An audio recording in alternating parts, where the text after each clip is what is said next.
Un espacio para hablar con la verdad, un espacio para dialogar. El podcast que no sabías que necesitabas. Para ser honestos, el podcast de AFI.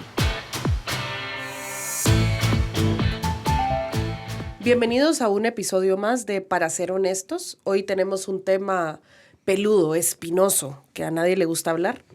Pero conseguimos, rogándole, no es cierto, una invitada muy especial, que además que es parte de la red AFI, es bióloga, madre, y si se recuerdan en los episodios pasados hemos hablado que las mujeres no debemos escoger entre ser madres y profesionales, y ella es uno de los perfectos ejemplos para esto. Así que Evelyn de Chacón, que me acompaña hoy, es licenciada en biología de profesión, es esposa y madre y pronto va a ser abuela también.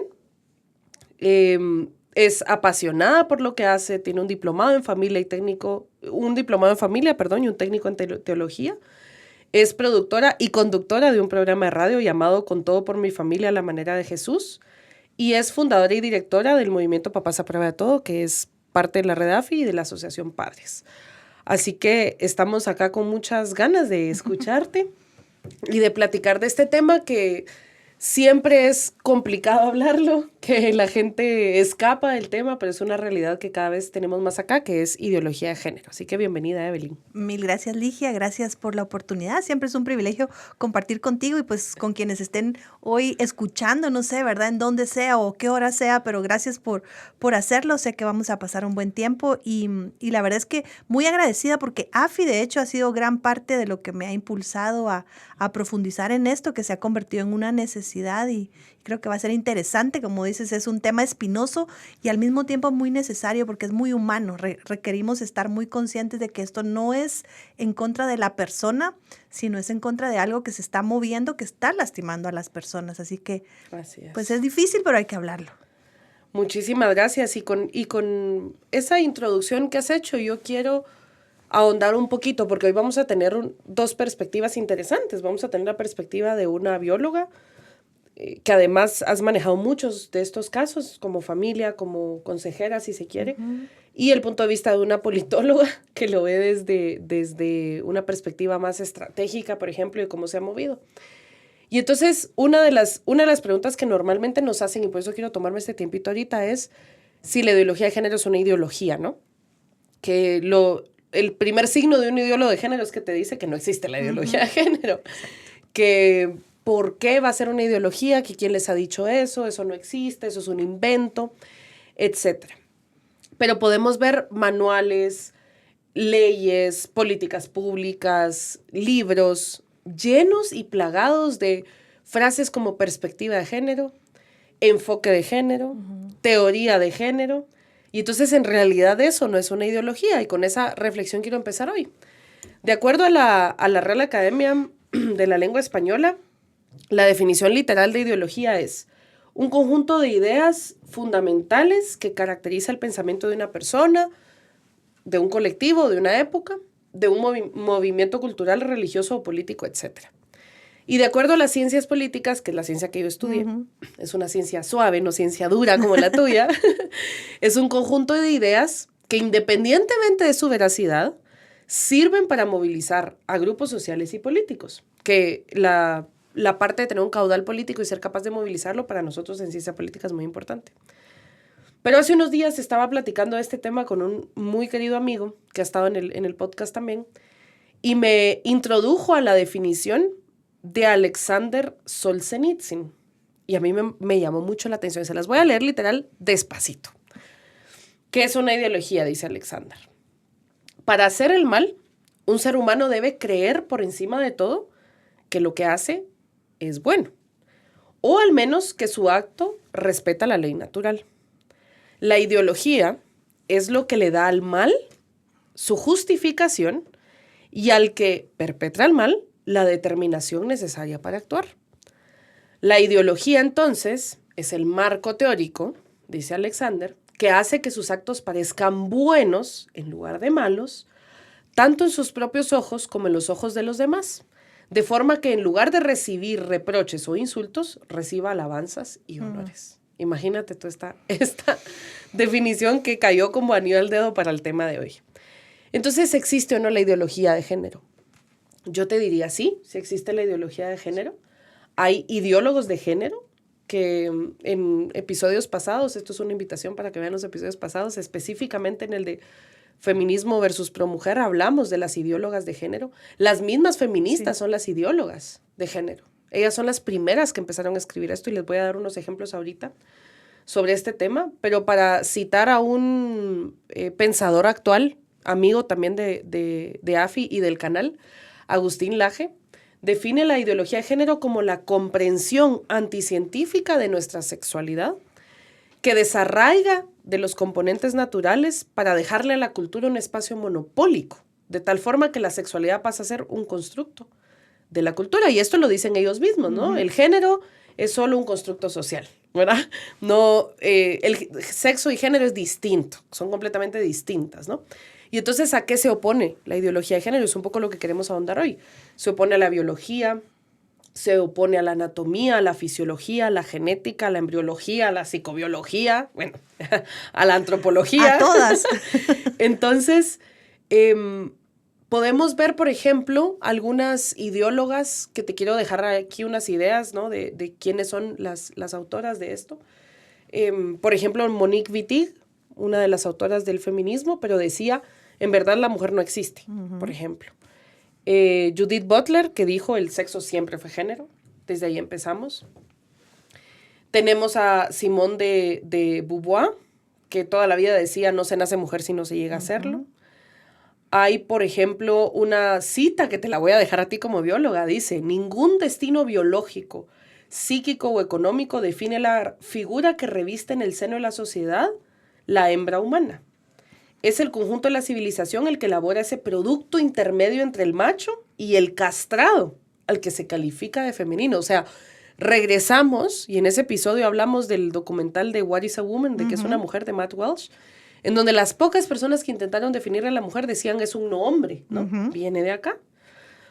Y la última reflexión que te voy a dejar en este tema de si eso no es una ideología, porque podríamos seguir aquí con Monique Wittig, bueno, tenemos varios.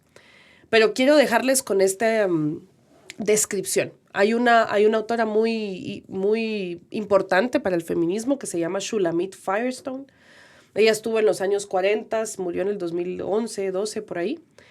Y es una de las principales feministas de género. Uh-huh. O sea, es teórica del feminismo y teórica de la ideología de género. Y la teoría que ella definió y defendió es la siguiente. Ella decía que el objetivo era destruir a la familia y liberar a la mujer de sus funciones reproductoras, porque como lo vimos en el episodio anterior, la concepción del feminismo es que las mujeres somos menos o estamos esclavizadas por nuestras funciones reproductoras, ¿no? Uh-huh. Porque como tenemos la capacidad de ser madres, entonces somos menos y esclavizadas. Entonces, ella decía, para poder liberar a la mujer de esto, tenemos que destruir a la familia. Uh-huh. Y propuso un método de 3 pasos, a ver si alguno de los que nos escucha y nos mira se les hace conocido. Primer paso, destruir el sistema educativo. Es decir, hay que llegar a los niños, a las escuelas, al colegio, a las academias, a destruir el sistema actual, ¿no?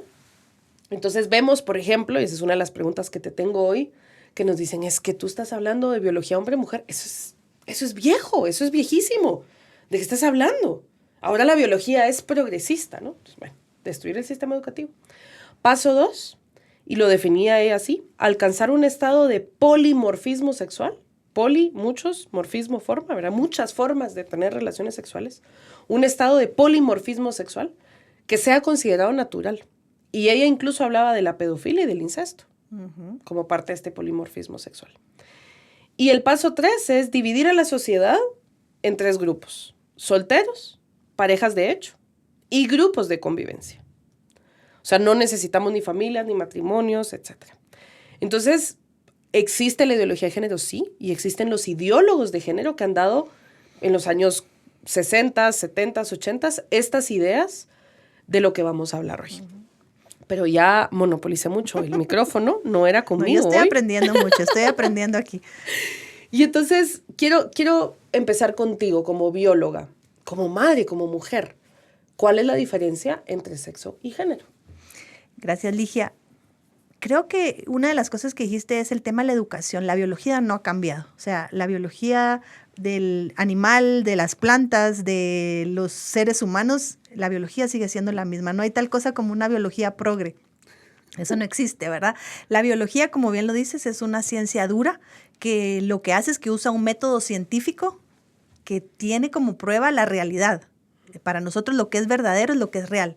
No puedes cambiar eso, ¿verdad? Entonces, si vamos a definir sexo, básicamente es una condición orgánica, es algo que está en el individuo, sea hombre, mujer, macho o hembra, dependiendo si estamos hablando de seres humanos o animales, que tiene una descripción en sus células que lo hacen ser hombre, en el caso del ser humano, o mujer.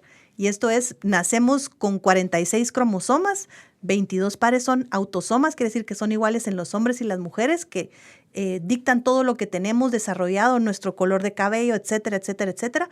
Y un par, que es el par sexual, que define si eres hombre o si eres mujer. Eso se determina en el mismo momento de la concepción, ¿verdad? Y aquí nos podemos hablar de cuándo comienza la vida. Pues biológicamente, la vida de un nuevo ser se da en el momento que el gameto femenino y el gameto masculino se fusionan, después de un proceso súper lindo, interesante, extraordinario. Si creemos en Dios, pues creemos que es un acto divino y un diseño divino. Si creemos en un tipo de evolución, pues es algo evolutivo, que da como producto una nueva vida, ¿verdad? Y esa nueva vida es XX o XY en los seres humanos.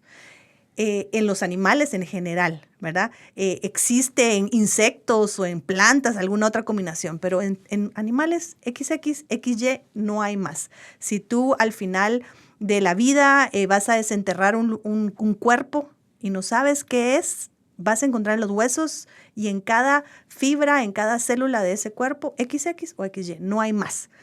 Aun cuando hay enfermedades, aun cuando hayan algunos trastornos que pueden verse fenotípicamente, o sea, lo que visualmente los vas a ver, pueden haber algunos cambios en algunas partes del cuerpo, pero últimamente si vas a sacar una pequeña célula, que ahora ya lo podemos hacer, eso no lo permite la ciencia hoy, podemos determinar XX o XY. Entonces, eso es sexo. Eso te iba a preguntar, porque usualmente cuando empiezan a hablar de todas las letras del abecedario, te dicen que existe el intersex, ¿no? Uh-huh.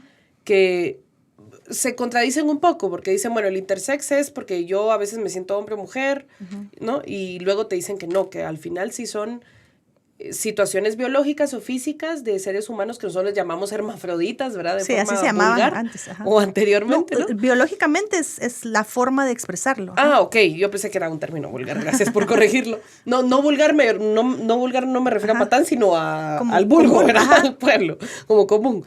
Pero entonces te dicen, no, es que ahí no puedes saber si es XX o XY, y uh-huh, eso es cierto a nivel biológico. Lo que pasa es que, mira, cuando hay una expresión de los genes, hay algo que se llama el genotipo, es lo que está inscrito en tus células y eso solo se puede ver a través de un análisis, de un microscopio muy potente donde puedes sacar ese análisis, o el fenotipo es lo que tú ves. Entonces, visualmente puede ser un intersexo, o sea, puede ser una persona que en sus células esté marcado como XY, pero no tenga pene, por ejemplo, o tenga un pene muy reducido que pueda confundirse con una vulva.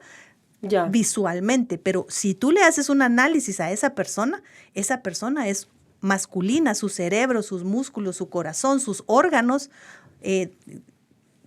no sexuales van a ser masculinos. Entiendo. Lo que sucede es que por alguna, digamos, y eso si te vas a una enfermedad genética, puede ser que hayas nacido con un X y el Y ha sido reducido, su cromosoma Y ha estado lastimado. Entonces, por eso no hubo una expresión. Puede ser que la mamá ya estaba expuesta a una baja cantidad de hormonas de testosterona y los baños no fueron suficientes, entonces no hubo un desarrollo a nivel hormonal. Pero eso no lo hace no tener sexo. Visualmente, su órgano sexual no está bien desarrollado. O sea, estos casos, que me imagino que debe ser uno en un millón, ¿no? Son muy improbables. No tiene absolutamente nada que ver con cómo te sientes. No. Uh-huh. No, o sea, físicamente esa persona puede ser incluso tratada y puede ser ayudada médicamente para que se desarrolle lo que ya está inscrito en sus células. Porque ese es el tema. Muchas personas dicen, es que, bueno, es algo que se oye comúnmente con los ideólogos de género, es que le asignaron el sexo al nacer. Nosotros no asignamos nada. Eso, el doctor lo que hace es que carga al niño, como vemos en las películas, lo levanta y dice, ¿es hombre o es mujer? ¿Qué es lo que ve el doctor? Pues un órgano sexual. ¿Qué pasa con un intersexual? O un hermafrodita, como se conocía hace un tiempo. Simplemente son personas cuyos órganos sexuales no se desarrollaron apropiadamente, pero siguen siendo u hombres o mujeres. Y hay varias enfermedades que son temas médicos, pero últimamente si tú haces un estudio a nivel genético, esa persona solo puede ser hombre o mujer. Claro. No hay más realmente. Pero perdón, te interrumpí con esta pregunta que se me ocurrió porque me la hacen constantemente. Yo no soy bióloga, no sabía contestarla tan bien como tú. Y entonces, ¿qué es género? El género es interesante porque la palabra género se usaba en taxonomía para una clasificación taxonómica, ¿verdad? Antes era familia, género, especie. Uh-huh. Y eso es lo que, si tú vas a un diccionario, no un diccionario de ahorita, si buscas un diccionario en la casa de tus abuelitos, vas a ver que está hablando de un conjunto de objetos que son similares. Nunca fue utilizado para hablar sobre identidad sexual u orientación sexual. Nunca. Eso se vino desarrollando hace unos 40 años tal vez, y fue un tema político realmente, más que biológico. No, esto no viene ni de la medicina ni de la biología. Y ahora se usa para decir, es que no eres ni hombre ni mujer, sino eres cualquier cosa. O sea, dependiendo qué organización vayamos a investigar, la OEA tiene cierta cantidad que acepta, el Facebook te acepta cierta cantidad, o sea, es algo que básicamente te dicen, ya no eres hombre o mujer, ya no eres cis, sino ahora eres cualquier cosa. De hecho, hasta se habla de un género fluido, por ejemplo, que no eres ni hombre ni mujer, pero tampoco eres nadie, o sea, es como in between, ahí está en el aire, ¿verdad? Sí. Género, honestamente, es una palabra que a nivel biológico no tiene un sentido para una descripción sexual. Y en episodios anteriores hemos hablado, bueno, los primeros de esta temporada, precisamente la narrativa, ¿verdad? Cómo las formas importan, las palabras importan. El lenguaje. Y entonces este tema de desconstrucción, ¿verdad? Uh-huh. De desconstruir la masculinidad, aquí a los chicos que nos están apoyando uh-huh. en controles. En controles, desde construir la masculinidad, desconstruir también el lenguaje, ¿no? De ahí viene. Y al inicio tú decías una reflexión importante que quiero que la hagamos ahorita antes de continuar, y es que no es lo mismo una persona con atracción hacia el mismo sexo que la ideología de género. Correcto. Nosotros como Providas y como Profamilia vamos a defender a toda persona, sin excepción, por el simple hecho de su dignidad humana. Que todos como seres humanos tenemos intrínsecamente una dignidad que no se tiene que inventar, no se tiene que expresar. Uh-huh. No, yo no te genero tu dignidad, sino simplemente se reconoce y se protege la dignidad. Y entonces todas las personas, independientemente de su raza, del tamaño, de su edad, uh-huh, de la etapa en la que esté, de su religión, de su orientación sexual, de sus hábitos o vicios, de toda persona es digna de una dignidad humana y de nuestro respeto profundo. Eso es lo primero. Pero aquí estamos hablando de la ideología de género y en un momento hablaremos del lobby LGBT que busca específicamente desconstruir el lenguaje, como vimos, llegar hacia la educación y buscar espacios públicos y privados de discriminación positiva que se reserven únicamente a personas que se identifiquen como de uno u otro de estos uh-huh, clasificaciones. Entonces, habiendo dejado esto claro, quiero preguntarte si existe o no la disforia de género. Yo creo que esta es más una pregunta para un psiquiatra. Es médica, ajá, es una... Pero, ¿verdad? Podríamos tener un psiquiatra próximamente, pero como tú te has especializado en este tema, ¿existe la disforia de género? Sí, o sea, tal vez no voy a decir especializado, pero sí he leído bastante por la necesidad que vemos de los padres que vienen a buscarnos porque están pasando por esta situación. Tal vez algo que nos falta decir es que ciertamente el ser humano solo puede ser hombre o mujer. Sin embargo, si hay algo de verdad que dicen todos estos ideólogos, y es que si hay una parte de la sexualidad humana que se construye, que se cultiva, que se promueve.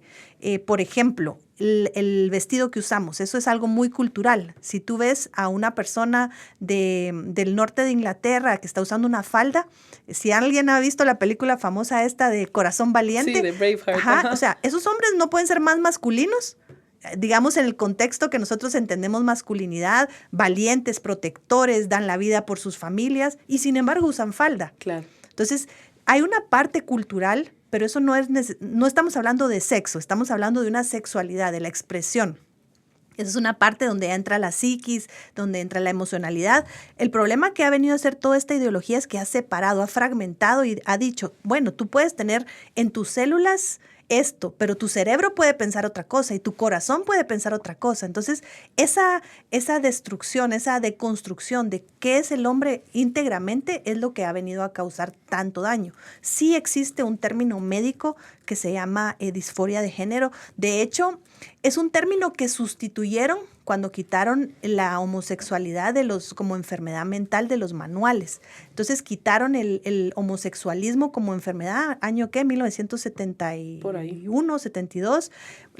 Los psicólogos la Asociación de Psicólogos en Estados Unidos, por presión política, lo hicieron sin ninguna prueba científica de ningún tipo, quitan el homosexualismo como enfermedad mental, porque antes se trabajaba como una enfermedad mental, y luego lo sustituyen y dicen, es que sí hay algo que necesita un tratamiento psicológico y psiquiátrico, y es a lo que ahora llaman disforia de género. Básicamente la disforia de género es decir, sé que mi cuerpo es masculino, pero no me siento cómodo en mi propio cuerpo. Existe un porcentaje de la población, es muy bajo, que puede sufrir y padecer de esta situación donde se siente como que está habitando, como básicamente lo que yo he entendido es como que estás en la casa del vecino. Claro. Que te sientes como aquí no pertenezco, hay algo que me incomoda. Lamentablemente, lo que se hace ahora es cambiar el cuerpo en lugar de ayudar a la persona a entender por qué se siente así. Hay muchos factores, hay factores médicos, puede ser baja cantidad hormonal, por ejemplo, en un hombre, o en una mujer un exceso de hormona de testosterona, por ejemplo, eso la puede causar desasosiego, puede haber un tema de abuso. Uh-huh. Que también forma nuestra sexualidad. Puede ser que esta persona haya estado expuesta a un abuso, tal vez no sexual, pero sí fue abusada porque fue vestida como mujercita, un niño, durante toda su infancia. Entonces, ahí le causó un trastorno en cuanto al entendimiento de que es hombre y mujer en su entorno.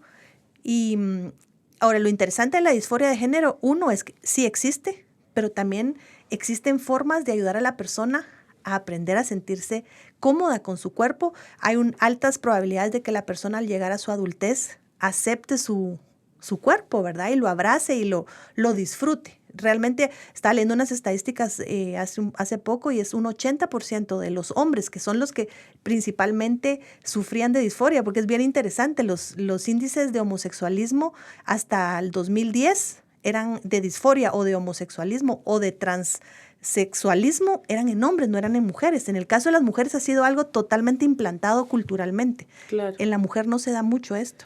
Y sabes que ahora que lo dices, por ejemplo, bueno, yo bajándolo un poco a la realidad de ejemplos, ¿no? Hay una teoría ahí de una galleta de jengibre donde te explican la diferencia entre identidad de género, identidad cultural, orientación sexual, expresión de género, características. Bueno, como que hacen un montón de divisiones, ¿verdad? Para poder justificar esto.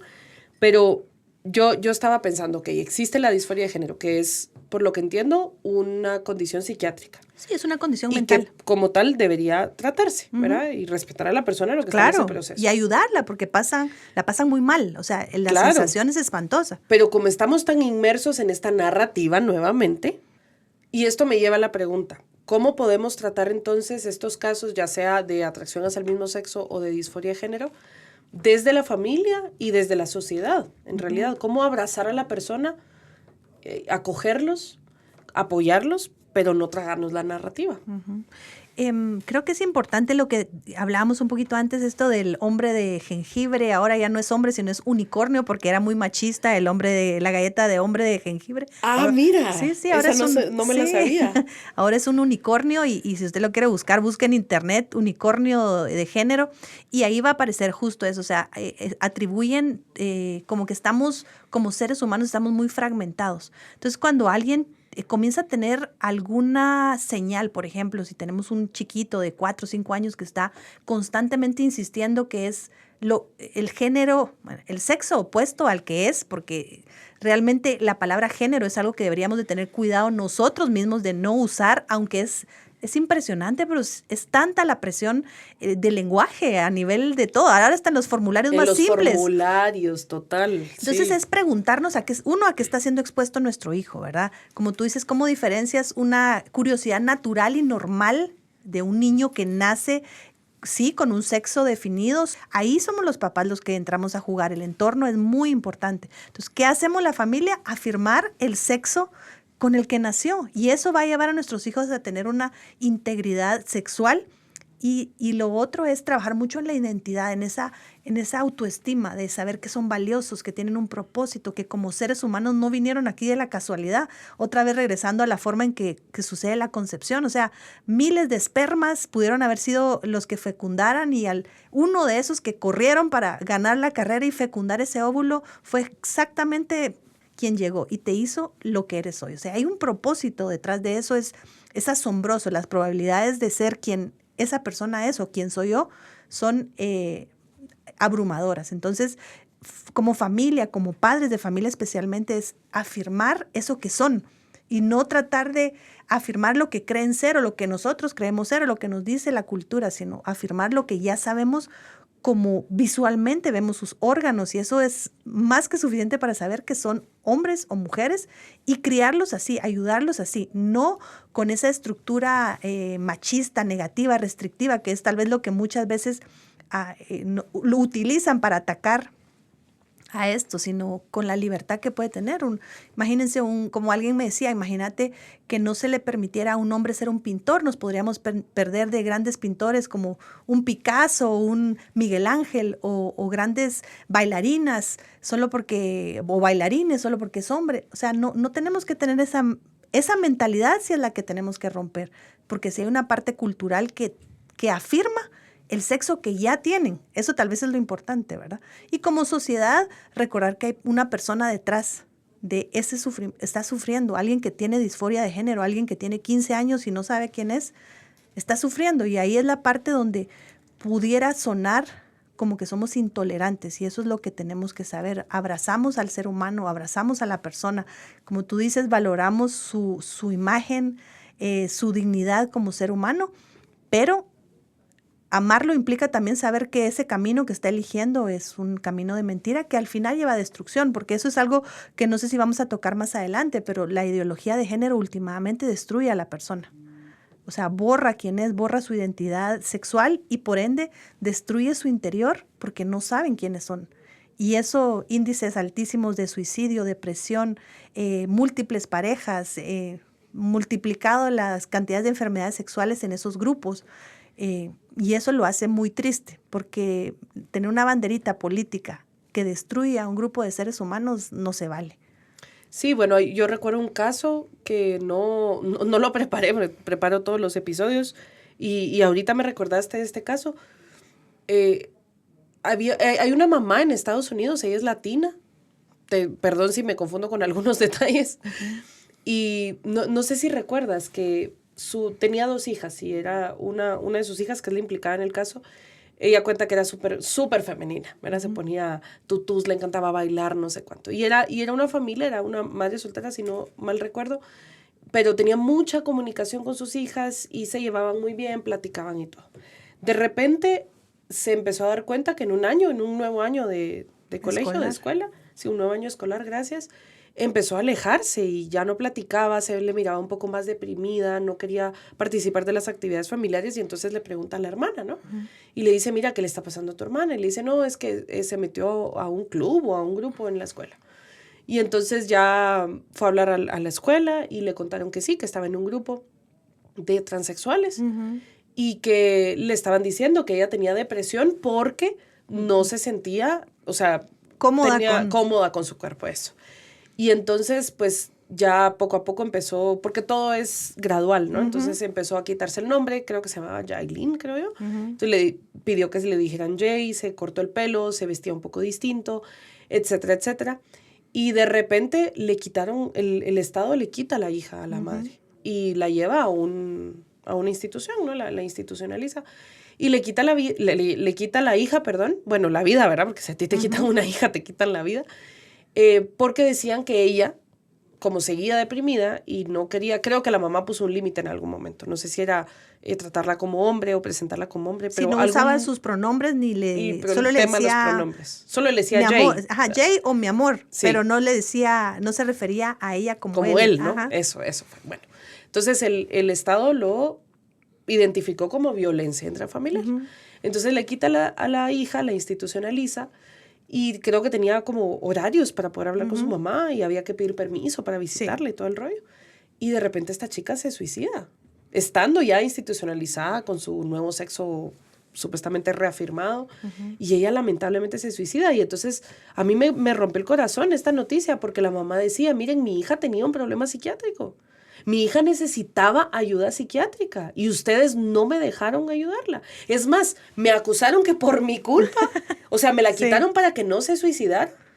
Y cuando ustedes se la llevan, lo hace. Y la mamá llorando, y uno como mamá, bueno, no sé si a ti te pasa, pero seguramente sí a uno le rompe el corazón más, ¿no? Yo me pasé llorando como una semana por este caso.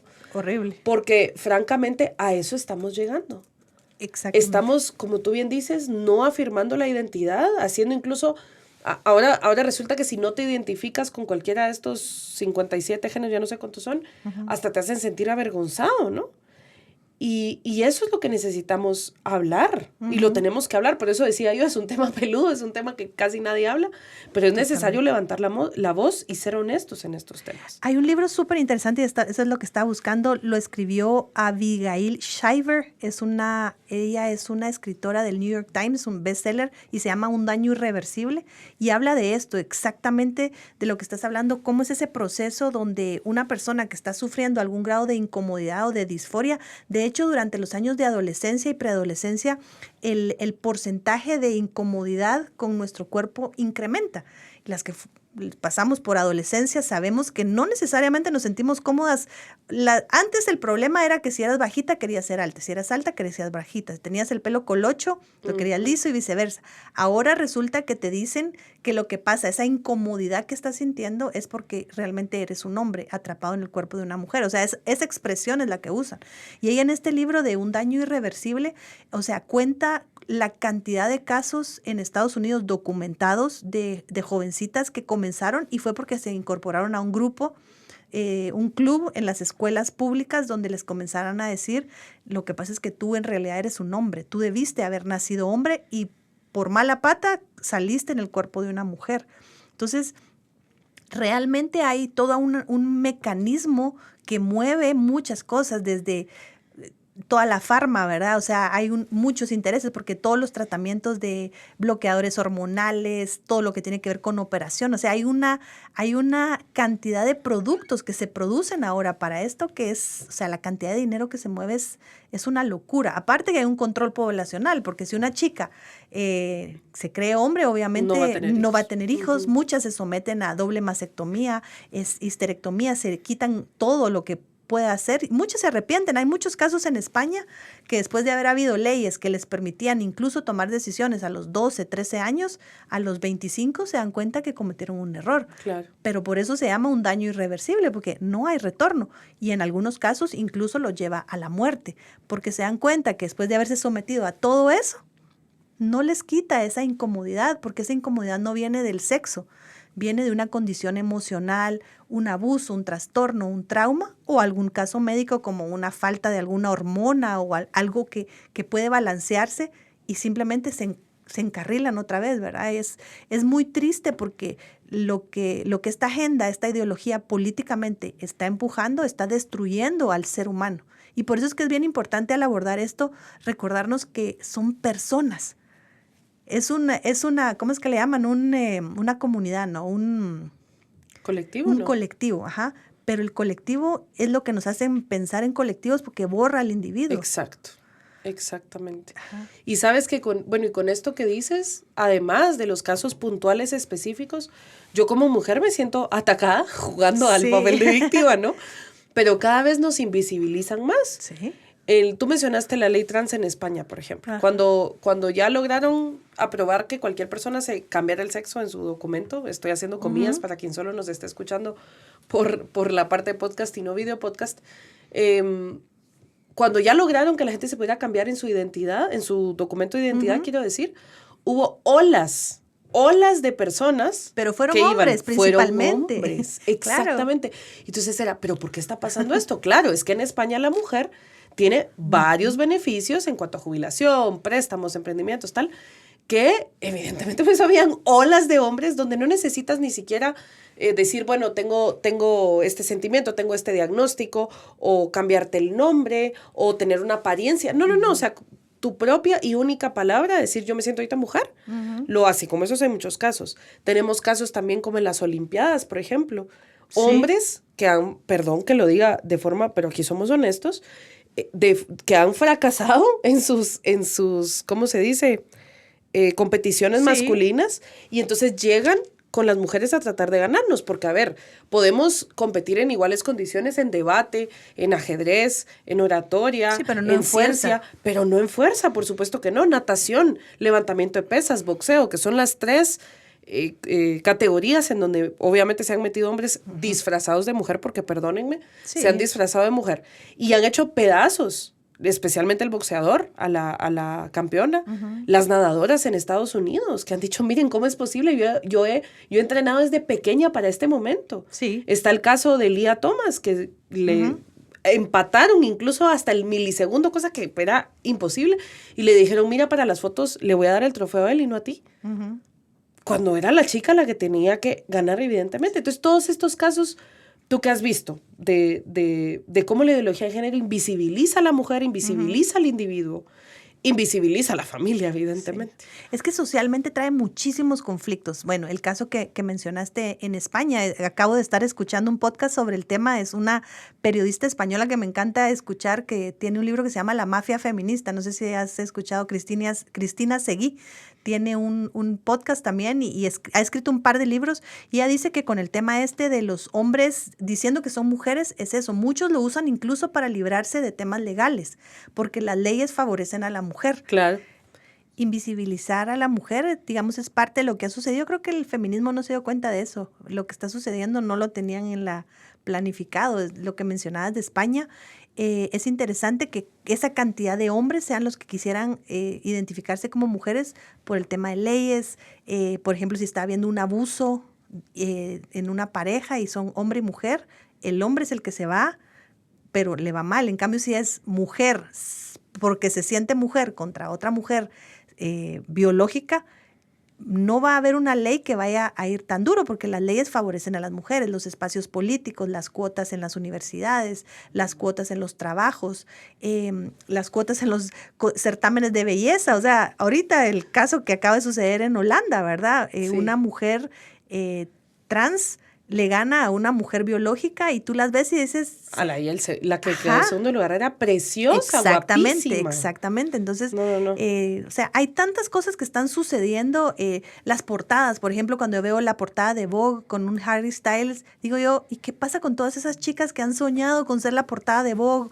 Sí. O incluso las cuotas políticas, ¿verdad? O sea, las modelos ahorita, o sea, es que de verdad... la mujer está desapareciendo, pero porque han hecho desaparecer al hombre. Entonces, últimamente esta ideología lo que busca es la destrucción del humano, borrando su identidad intrínseca de quién es y qué misión tiene. Y eso se hace a través de quitarle su sexualidad, porque su sexo define mucho de lo que somos. O sea, mucho de nuestra misión y el propósito en esta tierra está asociado al sexo con el que nacemos, y es bueno, ¿verdad? Claro. No hay nada de malo en eso. No, y la forma de tomar decisiones, la forma de pensar, de comunicarse, todo, ¿verdad? No solamente tenemos órganos sexuales femeninos o masculinos, sino somos un sexo femenino. Exacto. O somos el sexo masculino. Y esa parte es importante, y tal vez terminar con esta reflexión, ¿no?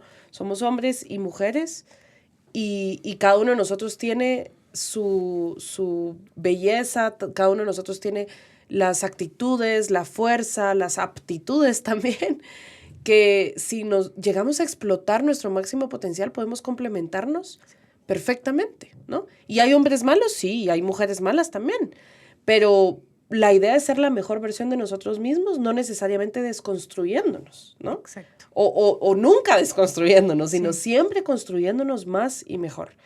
Y pues no sé si quieres dejar un mensaje final, porque este tema da para mucho. Vamos a, Sí.